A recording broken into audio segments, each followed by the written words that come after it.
Ketika saya baca hadis termasuk alamatnya kiamat itu banyak zina. Yang kedua itu wayurfa'ul ilmu, dan ilmu itu hilang. Ilmu apa? Hilang. Itu pulau baca itu di Bukhari, di Muslim itu nangis sejadi-jadi. Pulau bereling hadis itu nangis, dan saya takut anak-anak saya nanti, anak cucu kita nanti akan mengalami masa kebodohan masal. Kebodohan masal misalnya gini ya, nanti kalau ulama itu gak cerewet kasus pulau, tidak mau ngomong hukum, itu nanti uang kuolak balik. Jadi misalnya begini, ini saya ngomong di mana-mana, terutama sama santri-santri saya ngomong di mana-mana. Dalam kasus maksiat itu ya ada etika. Misalnya orang yang di niklab atau orang yang misalnya yang order orang nakal, itu juga ada aturannya. Misalnya Rukin daftar dulu, ya Rukin yang dapat dulu. Setelah itu Mustafa, setelah itu Mas Tri. Nanti yang gelem antri namanya anak baik. Rukin itu anak baik karena mau nopo antri. Nanti yang transaksi dan bayar namanya anak baik. Mereka dekne yo kasil zina yo bayar namanya anak baik. Kuatirku nanti kalau ilmu itu sudah hilang, nanti kemaksiatan sudah ada. Sing ono buat dilema anak baik.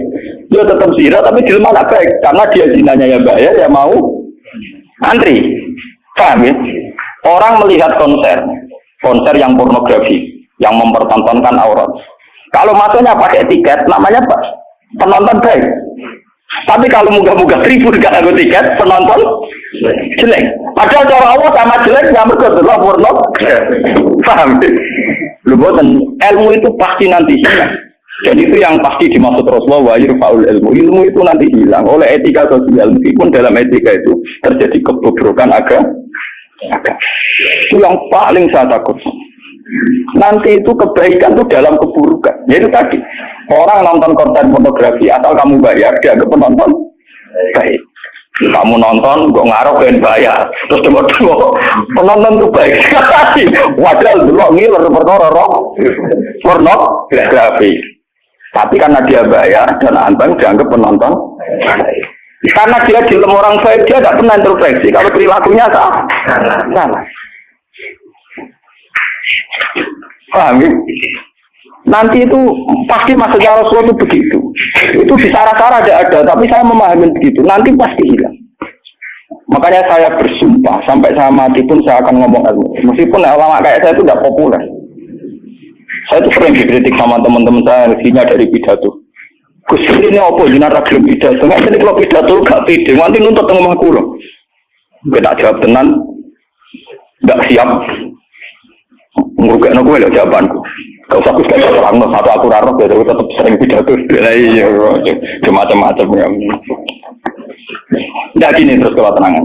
Jadi nanti wayur faul ilmu itu begitu. Ilmu itu akan hilang karena kalah oleh etika. Etika dalam kemaksiatan tadi. Makanya saya pernah punya santri, dia itu punya toko, ya toko konten. Dia ngeluh ke saya coba. Sebelum Dewi jenengan itu benar. Jadi wong soleh itu butuh nyali. Tapi ya, ini cerita. Pegawai negeri PNS itu kan punya gaji tetap, paham ya? Gaji apa? Rasa tersinggung, biasa wah itu. Anggap aja ngomong ngarepe pangeran kowe tak kayak itu. Lah kayak modal longor. Itu apa? Ini satu murah. Dia itu punya toko kan. Ya gue pegawai PNS ada gerulan gaji, paham ya? Gue ada sih. Lah itu lah. Wongnya rokan ke secara teori santri yo. Buka aurat jenenge ro.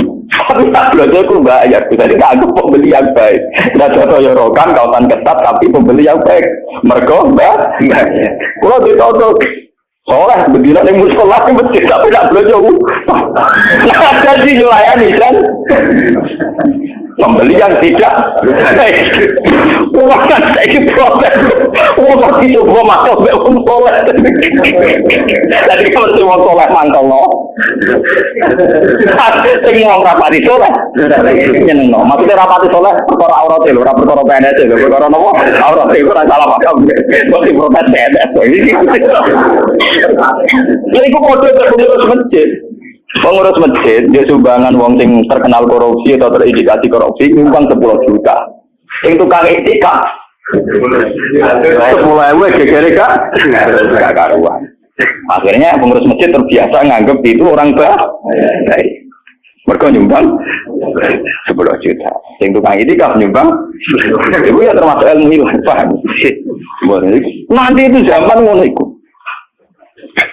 Mulane kula nu sakniki kula nu sering untungnya kula terkenal ngalim, pancen hikmahe gede. Kuwi mboten urusan sombong, hikmahe gede. Nak ngomong cek ana sing rungokno.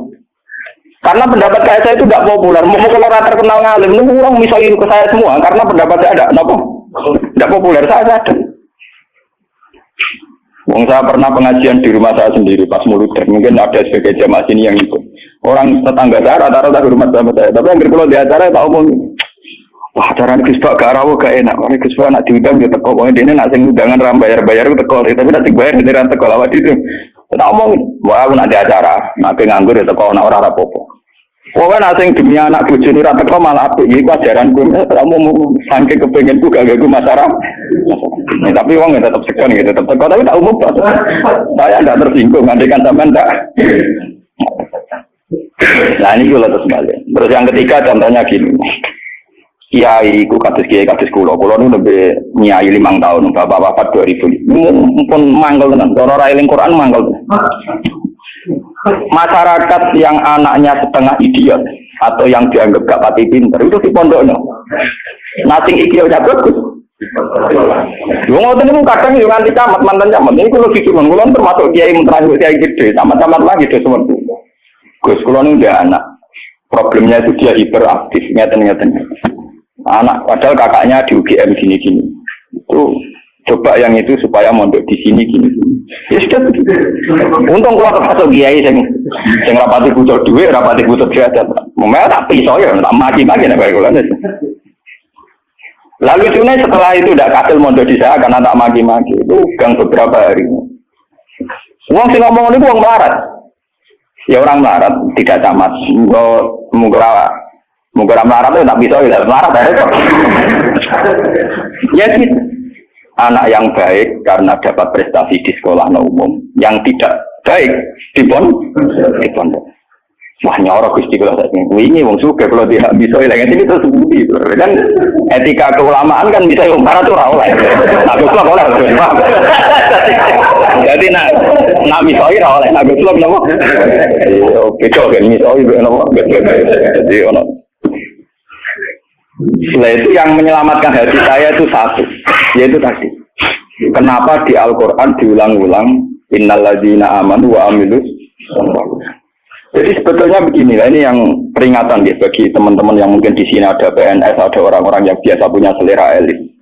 Cobalah Quran ini dihidup-hidupkan lagi amanu wa amilus sholihat. Dalam teori Quran pokoknya yang baik itu ngamal soleh. Jadi misalnya saya sebagai orang alim di Pondok Ruhin. Dia sudah misalnya idiot, melarat, aneh-aneh.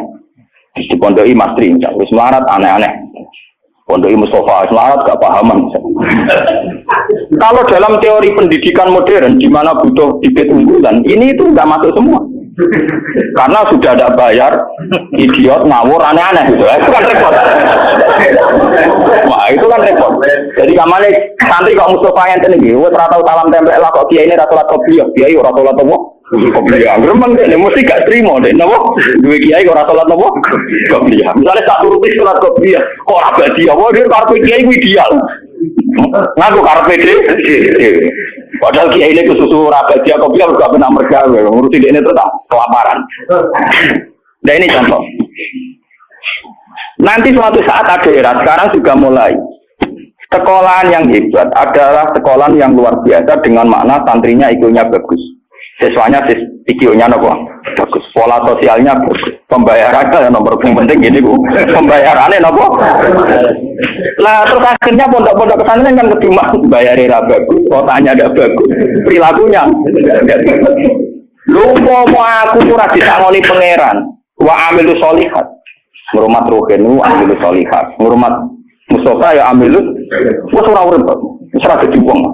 Tapi karena saya punya semangat sarane Quran yang penting aku ambilus, ya sudah. Allah menitipkan ngamal saya lewat ngurmat mastri, lewat ngurmat ruhin. Ya sudah selesai. Masalahnya terus nopo? Nah, kalau suwun sing ngaji kula, semangat kenapa Quran ngulang-ulang wa amila sholihan, diulang-ulang wa amil sholihat. Penting dalam hidup itu amilus. Kalau pernah ini cerita nyata. Saya pernah lihat TV. sama ulama-ulama yang kayak saya, artinya tipikalnya ya kayak saya, orangnya alim terus ya ikhlas. Cocok-cocokan kan. Jadi kiai lah ya tahu grup modal yang alimnya tak kulo, yang alim tenan. Ya putrane ki gede. Ya model ini kan buka kartu. Ini tenan mata gue kisahnya. Ini ngaji wong tua-tua. Dene aku kan wong enjoy Islam. Tahu tak kok. Gus. Mendingan nak dulu SPC nopo menteri nopo sing teng TV wong kok mulyane ngono buka lawang ora tau ndelok menteri. Terus pokoke mulyane kok ngono. Wis ngono diarani pahlawan. Misalnya ngurumusno ekonomi, ono pertumbuhan apa? Jadi harus tahu diri tahu orang. Ini orang nongkrong Gus, mau tak kok jadi. Waktu lama ya itu kan. Lagu orang kalau yang alim gak wajib sungkan dong bodoh nopo ngalim. Saya kalau takut. Loh, jenengan nggak bisa takut. Salah ya jenengan nggak bisa takut. Dia cerita awak jenengan ini kok tak jawab. Dia cerita. Kalau karena mangkal, kulo sing wis ikhlas istiqomah mulang masyarakat ratono sing hormati, wis digaji, gajine presiden ya dhuwur, gajine menteri ya dhuwur, gajine bupati. Nang ngamal darane ngamale dik. Ini padahal tugas e. Ngamal tenan nak kita, kedur ora ono sing tapi ora ono wiji. Wah, wong buka dhewe tak mlebu mobil. Tarusak yo dadakno. Wong bupati rusak sing dadakno. Tanduk harus tinggi kawan. Kayaknya mobil rusak itu cerita dari protes gak mana kenyataan ini nopo. Terus target ini cerita. Kenapa tadi jenazah? Jangan cuma kok. Karena latar belakang saya kan kayak koran. Saya sudah pernah punya perasaan tubuh dia. Artinya saya lebih terbiasa ikhlas kan. Ya orang terang non aku muni ikhlas kan lebih baik dibanding dia kan jeraetis loh. Wah, kenapa? Lu betul nih kisahnya tak bener sampai mangkel itu di kiai bener. Mana kira satu di kiai udah nara bate buat kiai, gue tuh mau kena. Akhirnya kalau itu, ya saya itu ya ada orang sempurna. Cuma kalau sakit gue berarti awak gue biasa bisa. Seperti itu kalau kulon mulai alit sebagai orang mukmin itu pangeran kulon Allah Subhanahu wa taala hubungannya apa? Ya kalau pangeran kula Allah, paribatane kula niku nulung semut sing kebulet utawa nulung anak pitik sing kebulet teng jero pawon sing gak ana wong. Niku kula ngrasa ibadah. Mergo ngamal kula di sisi ya Gusti Allah. Ana wong melarat gak iso mangan. Terus kula kei dhuwit 5.000 kelar mangan. Iku kula nggih ngrasa ibadah, mergo sing biji kula Allah lan kalau mereka yang mesti kan wartawan. Saya ini seorang mukmin, yang Tuhan saya itu Allah bukan wartawan. Ini kan kok cocok keluarga ini kepengin berarti no tempat. Tapi kalah memang tunggu. Kalah. Enggak artinya kenapa kiai-kiai itu bangga dengan amal-amal yang kecil, kadang mengekei santri melarat, rantok wedal, kadang mengekei iman. Itu karena iman sama aturan dasar, fama ya'mal mithqala dzarratin khairan yarah, wa ma ya'mal mithqala dzarratin syarran yarah. Sekecil apapun Anda amal dinilai Allah.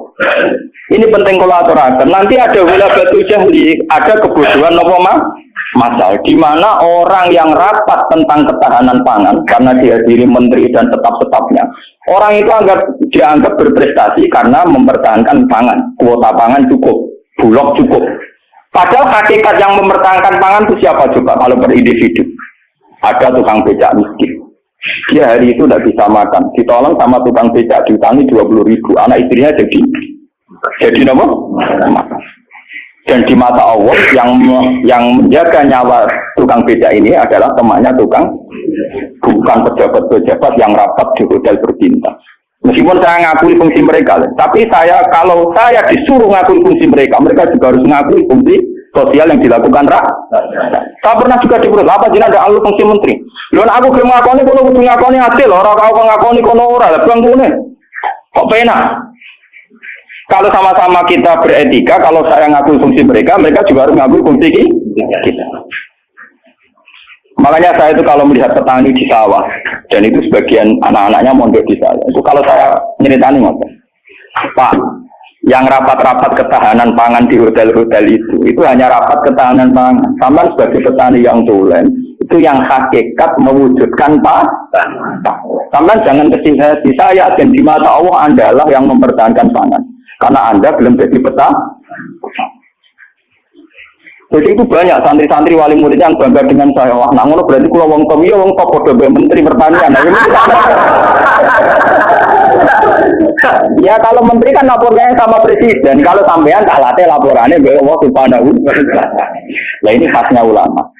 Lah saya nanti takut tadi yurfaul ilmu. Nanti itu kalau sudah ada ulama yang kecangkeman kayak saya, nanti yurfaul ilmu. Ilmu itu hilang sehingga yang dianggap prestasi ketahanan pangan misalnya yang menteri pangan sama pejabat bu. Saya ngakui mereka berjasa, tapi kalaupun mereka berjasa kan digaji ya. Nah yang kan juga gitu. Paham ya? Nah ini kembali ke Quran tadi. Makanya saya tetap bangga dengan Quran. Quran itu spiritnya amat.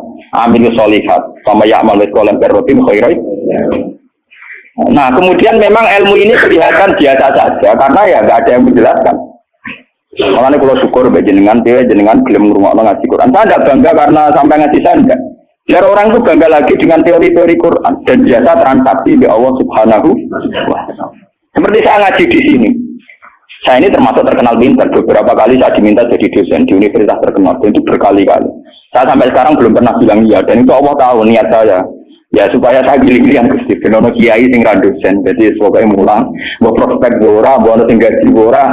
Tapi kan presiden saya kan jenengan, jadi saya lapornya sama nopo. Nah, misalnya pengiran kemarin aku marah terus nganti mati. Marah kan nak dirasakan non agak dia sana kan juga. Jadi saya sampai sekarang itu mulai dulu saya mondok itu ya marah, tapi tak tahu kalau rasanya marah. Nanti saya ini cara ukuran kiai selevel saya gimana? Karena yang alimnya alim saya, yang lebih kaya banyak sekali. Sama nih ilmu ini kalau kasih akeh, tapi nak dunia ini wakeh ini pirang-pirang. Ya kue dia pidato pang-pang, bahwa dia pantangannya pidato ini kawasan tuh, ini pantangan tuh nak juga sedang. Lupa gue di sana sebagai tak di sana apa wah orang situ. Pengkualat. Terus jadi wilayah mengalim nopo. Dolim, ngomong tangga-tangga gue tak didik apa gelem ngaji sing biasa lah, gue dididik nopo, ngaji sing bermewah nopo, oh kan kualat, nopo. Jadi ini penting kalau terangkan, termasuk yurfaul ilmu itu beb. Nanti kalau per individu, termasuk mahasiswa, termasuk santri yang biasa lihat TV, kalau per individu hanya mengapresiasi pejabat-pejabat, misalnya ketahanan pangan.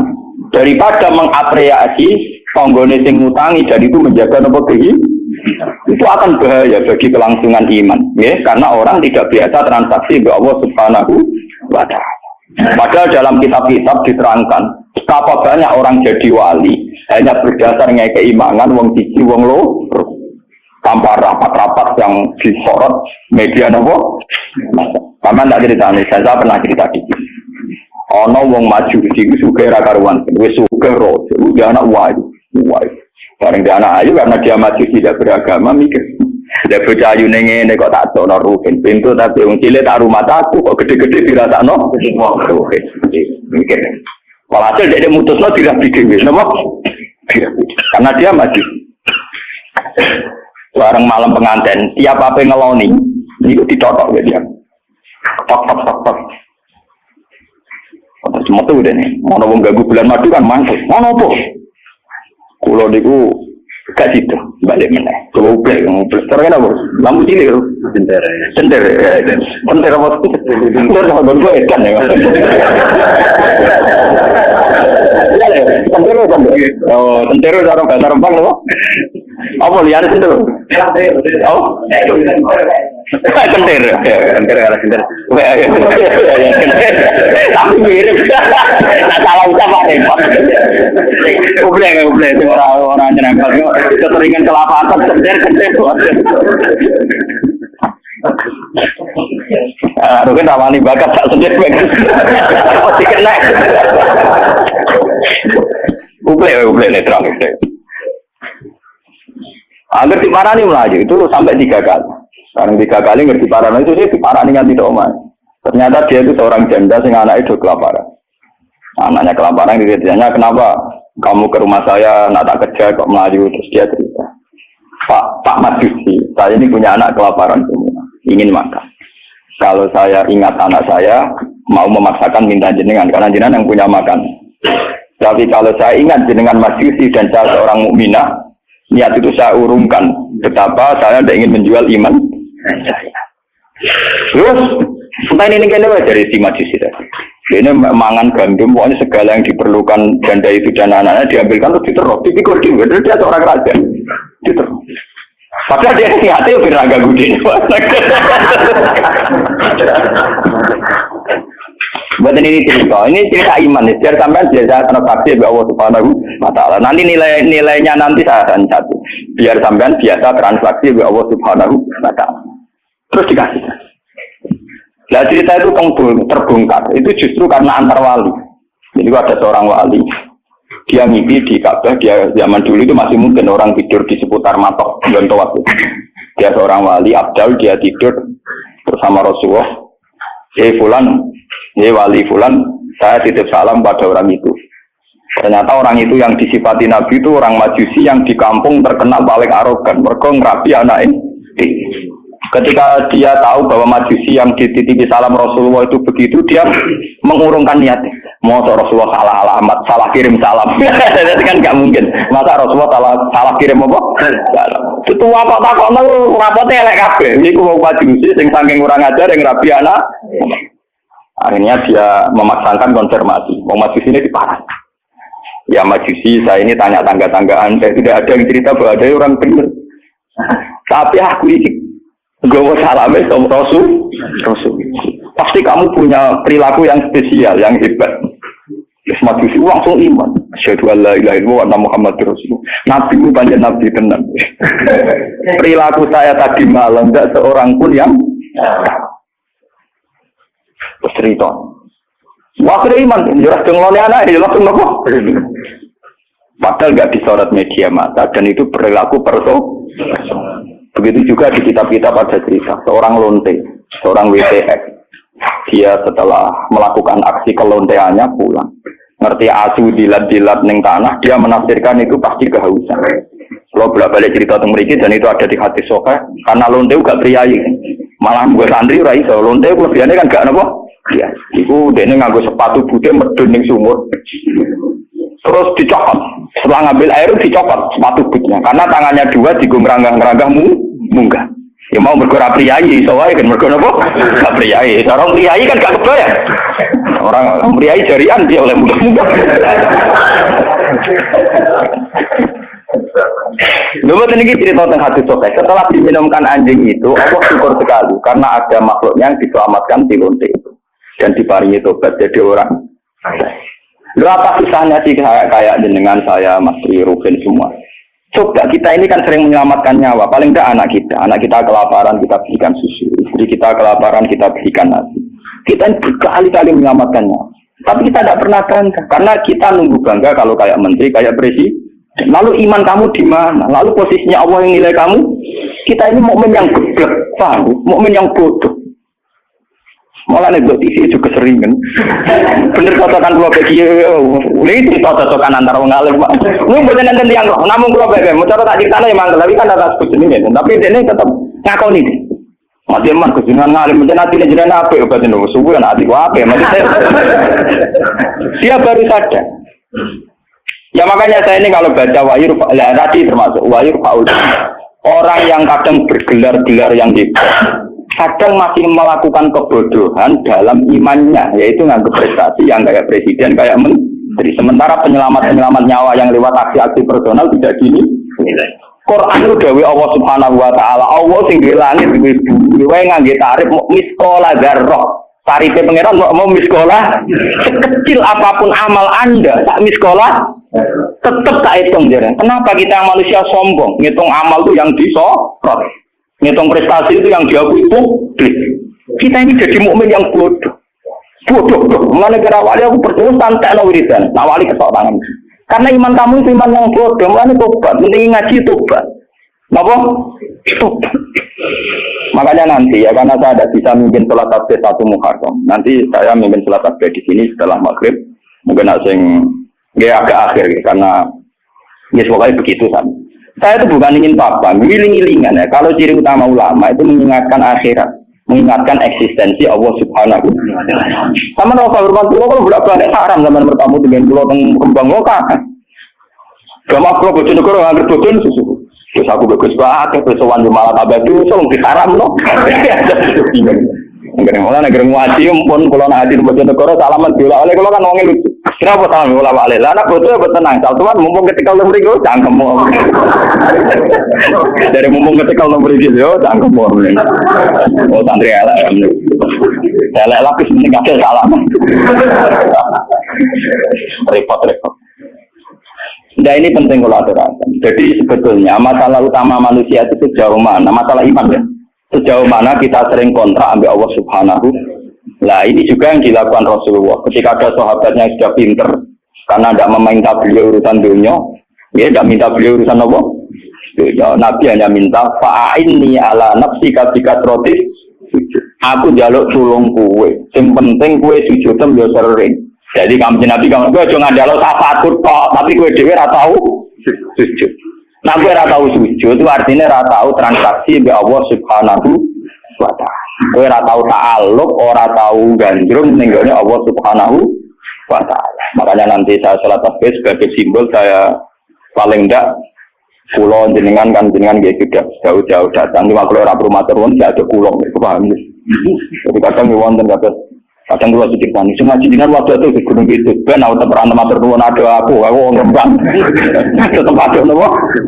Ya, sudah sampean ora ada gede, tetep ada kula. Tetep nopo? Sangkem nek elek gunung itu kok adu rembang. Paham ya nopo? Jadi tetap menang kula, cara ganjaran tetap aku. Nah, sentai ngambil cara dihitung, orang bandingan. Paling sampai dihitung mergo tawadhu. Artinya ngerasa bodoh terus ngaji, ya dihitung apa? Dihitung apa? Kalau baleni malih. Saya baca hadis itu nangis. Jadi wahyu faul ilmu dihilangkan termasuk ilmu prestasi tadi. Kenapa kalau yang melakukan seorang presiden, seorang menteri itu menjadi prestasi luar biasa? Kita yang berkali-kali melakukan prestasi penyelamatan nyawa, orang rasa duwe napa? Prestasi. Akhirnya syukur kita sama Allah Ta'ala kurang hanya karena merasa tidak punya prestasi. Padahal kita punya prestasi berkali-kali. Kalau sama tak cerita ini ben iman teman. Rasulullah nak dawuh itu detail sekali sampai ngendikan kowe iku gawa kayu ke hutan terus kamu jual di pasar. Kalau kamu jual di pasar kamu kasihkan ke ibu kamu, ke anak kamu dan menjadikan mereka hidup. Itu sudah sedekah yang luar biasa. Sampai Nabi nyontono hatta matat ala fi simraatika. Jika yang kamu bikin untuk mulut istri kamu, matat ala fi sim. Ini wonten cerita. Nabi Musa pernah tanya sama Allah, ya Allah, saya ini kalau di surga sama siapa? Itu dia pemuda, wongnya dempal kalau rugen, kata wong melarat kan apa dempal, tukang golek kayu deh. Dan ini rugen alhamdulillah itu ngelakoni. Jadi tukang ukir kayu tapi orang golek nopo. Ternyata anak itu duit orang bikin untuk di 20.000. Itu yang karena orang Arab itu melaratlah pakanannya roti, Pak. Bukan orang Arab lain melaratlah pakanannya apa? Roti daging. Jadi orang Arab itu roti yang unsurnya itu tengahnya 3 daging. Ini gitu kok roti. Yang separuh dipangan dia, yang separuh digantung tengguwo karena ibunya sudah lumpuh. Kalau dia pulang disuapin, kalau dia sedang kerja, ibunya mudah meraih karena digantung di dekat nopo itu. Jadi dia gitu saja. Dan itu sudah menjadi layak dia setingkat Nabi Musa nanti di surga. Jadi Nabi Musa, wong itu kan Nabi Musa normal sana kan ya kayak dene kiai, mesti sholatnya cukup biasa dia. Pokoknya dia kan fotonya ngedok. Oh ternyata dia gitu mau bakul neng pasar mulai ya gitu aja. Takutnya ke pengeran. Nah karena apa? Dia krono aku. Sampai takut krono apa? Dia krono. Paham mungkin. Jadi kayak keliwat. Ibu misalnya tuh. Jadi ini kesempatan. Makanya saya ini sering cerita ke kiai. Jangan kira saya boyong itu karena pondok saya juga. Saya boyong itu tidak karena pondok saya. Orang no hati sih. Wong boyong demi pondok orang hati. Karena demi ibu saya. Karena ibu saya masih hidup. Dan beliau masih membutuhkan saya. Makanya saya sering cerita ke supir saya. Nak lihat ibu butuh mobil pamit. Nah ibu rasa pamit. Saya sering bilang itu sama Bapak Kangkang kalau ibu mau derek kemana ada usah pamit saya. Tapi kalau selain itu kan, ya sekarang harus jadi apa? Itu kita ini harus bangga dengan prestasi-prestasi yang dicontohkan Rasulullah Shallallahu Alaihi Wasallam. Tapi kita ini sebagai mukmin bodoh kita akan lihat TV tadi. Kita ininya kan jadi tokoh hebat yang disorot media massa. Sehingga misalnya juga masalah air. Orang yang menemukan obat air nanti diapresiasi secara internasional. Mereka menemukan obat air. Padahal asal usulnya penyakit air karena seksualitas. Padahal rumusnya Kiai itu lebih dari itu. Supaya rakyat gampang tuh rasa seks. Tapi orang yang apresiasi. Orang apa? Mau maksudnya ngomong ya zina ya selamat. Kita ini nasibnya sih anak nuruti pengakuan publik, nasib kita sih iya. Kalau siru sama orang mukmin itu anta budawoha ka annaka tarahu fa illam takun tarahu fa innahu yaraka. Ihsan kita, kebaikan kita kontrakkan dengan Allah Subhanahu wa taala. Jika setiap saat kita ngamal seakan-akan melihat Allah atau setidaknya yakin dilihat Allah. Intinya biasa transaksi atas nama Allah Subhanahu wa taala. Makanya saya ngajar di mana-mana itu asik. Jangan kira asik saya itu karena di depan sampean. Mangkel no, cara ilang sampean itu mangkel. Semua kadang ngantuk turu, kadang ra paham. Kadang pelengahan itu ngono gelo, cara kula nganggo taklim muta'alim tak bubar sampe. Sampe nganggo dalil ra sopan ya, Pak. Tapi saya itu enggak nganggo dalil taklim muta'alim. Kalau langsung nganggo Allah Ta'ala kesuwen. Repot. Cuman gelo. Cara etika taklim muta'alim gak mlebu kabeh sampe. Nek ana gurune teko kudu muat bar kabeh. Nek duwi ora oleh meneh melengak, cara soalnya tutup, cara sampean ngaku kok istilah talim nomor tutup. Semua ini penting kalau aturan. Jadi kalau suwon sampean harus secerdas sahabat ini.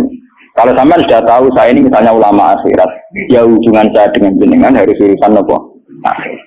Kadang masyarakat tuan yang kadang ngawur banget. Kulo nu gak ada bapak, gak ada guru. Memang sebagian saudara saya sekolah umum, karena yang tidak diplot jadi ulama. Tapi yang diplot jadi ulama itu guru-guru saya ini tanyakan Lukman kalau nggak percaya. SD saja enggak. SMP apalagi SMP. Kiai-kiai ini sudah tirakat sebagian anak yang calon pewaris kealiman itu bahkan nggak merasakan sekolah nopo. Tapi masyarakat enak saja, wis ngerti kiai ini ngono, anaknya apa si penmaru atau apa ujian di hubungannya. Kiai. Saya itu pernah punya kakak wakil bupati. Wakil bupati jadi bukan calon. Saya belum pernah main ke rumahnya. Tanyakan di Lukman. Saya banyak sekali main karena beliau pas mau haji. Dan itu di keluarga saya dihormati. Memang saya kuatnya ulama, ya etikanya gitu. Padahal kakak saya itu sering ke sini, ke Tonggo dulu ketika saya masih kos di sini. Ya karena aturan dasarnya gitu. Yang tidak ulama, harus ulama itu dipegang. Padahal itu kakak saya. Dan itu ya nggak saling menyinggung, ya biasa saja. Kayak tenang saja, itu ya tenang saja. Wah itu kalau logika sampean kan aneh. Tapi kalau di keluarga saya biasa. Ya orang tersinggung kata saya, memang yang tidak ulama, tuan. Ngomongin gagal. Ketika ada euforia, namanya punya dulur wakil bupati, wakil pinjam mobil, saya tidak pernah. Zaman itu saya miskin sekali ya, kalau kesini yang B, ya biasa nyetop kosa, nyetop angkot di jalan. Gus gak nyilem mobil kakak, cangkem ulama, buat itu mak kayak kue. Saya memang cangkem saya, memang masyarakat biar tahu, ulama udah gede kok kue. Ya logika mereka kalau tidak pinjam mobil kakaknya, wakil bupati ke Ubat. Cangkem ulama pada anak kue, akhirnya mau sadar. Sebenarnya ulama tenang, jebule gak guyon. Maksudnya mereka sadar, nah aku rasa guyon. Guyon dia semua tak tirakat. Saya tuh mangkel kadang, ya itu tadi. Saya ini kan sudah begini, potongan saya kan potongan kuno. Lu ngoten niku nggih. Semuanya sesuatu kuno lu apa kepen dadi wakil bupati, sampai kepen dadi bupati, kepen omong dicek pirang. Kadang kita omongin, sing mabu itu kita omong. Saya lepas Pak Proti akad ngene ra kepen dadi ngene iku malah mbok ndongakno sampai nopo? Dadi. Buatan nonton ke maksudnya jenengan akhirat betul akhirat kalau untungnya ben. Ya tapi jojo tulung aku ini kok. Tetep ae. Ini wong badhe wonten tiyang daftar tentara nggih tuan kula. Wong bupati tuan kula maten. Apa rak mangkel iki yo sopan artinya dene yakin dengan kiai mati dari sisi ini kan sopan. Tapi sisi dipilih kan enggak. Aku lah yang kiai jujur tamong. Lu senengane bingung kula bingung terus. Aku nak ndongakno kowe kuwatir kedurungan. Ora ndongakno jare tamu kon mulya enggak bingung. Lu tujuh sepuluh, mereka berene itu bingung aku tak omong wis punten ayo capek kan. Kayak ini nasib. Coba kalau zaman sahabat tidak begitu. Rasulullah sudah bilang karena dia sering khidmah, kowe njaluk tak turuti. Dia mikir beberapa hari terus dia sadar. Ya dunia ku apa entek, mesti kiamat. Rasulullah orang yang begitu penting yang kersane Allah Subhanahu wa taala urusan dunia. Njaluk wae urusan akhir. Coba kalau antara sampean desa hubungannya kayak gitu kan seru. Meskipun tidak mungkin aku swargane beroken awor ya mungkin itu mukhal. Tapi kan lumayan tuh paling enggak beda kelas kan iso seru lah. Loh karena saya juga tidak mau sekelas dengan guru saya. Aku diomongi kayak contoh kula nu. Wes habis kantor kula terus kuman oleh teman-teman. Jadi anak keluarga guru jenengan tuh sungkan gak enak. Mumpun boten usah Gus, wong soleh biasa wae mengke pancen dek kula kanca ngopi Gus mriko. Dadi dekne ora seneng dek swarga ora kaji ngopi ora kiai ora seneng. Ning donya wis dino ning akhirat apa? Gak seneng. Gak bebas lho. Lalu kira tawar aku kan. Dadi kowe awor ngene-ngene iki. Angko nak kangen ya sowan. Tapi bariku bunga-bunga ning swarga iki. Ning teras-teras pawon-pawon. Jadi tangan-tangan kadang ngomong cerdas jadi mbok aku cukuman oleh teman-teman. Mari swargane war para nabi para wali iku gak enak dari mergo napa?